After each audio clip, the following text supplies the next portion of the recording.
সব গল্প হঠাৎ করে শুরু হয় না, কিছু গল্প ধীরে ধীরে জন্ম নেয়, ঠিক আমাদের মতো। তোমার সঙ্গে কথা বললে সময়টা কেমন যেন থেমে যায়। তুমি একটু বেশি ভাবো না? কারণ তুমি আমার ভাবনায় ঢুকে পড়েছো।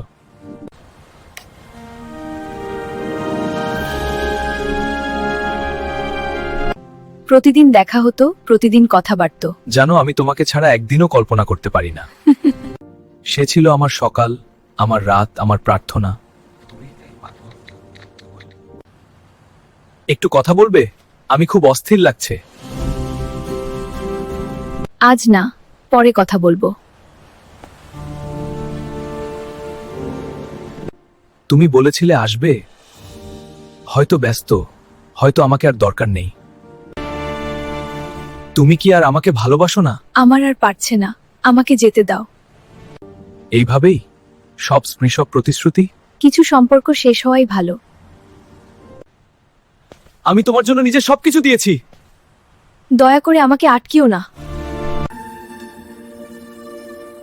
গেছো মা বলতে নিতে ঘরে, কিন্তু পয়সা করতে ভাল না। কিছু মানুষ ভালোবাসা নিতে জানে, কিন্তু ধরে রাখতে জানে না। সে আসবে, সে আমাকে ছেড়ে যেতে পারে না। তুমি বলেছিলে ভালোবাসবে, তাহলে এত কষ্ট কেন দিলে? আমাদের আসতে যাবার করে করে ফেলো আমি সাথে। সব ভালোবাসা সুখ দেয় না, কিছু ভালোবাসা মানুষকে পাগল করে দেয়।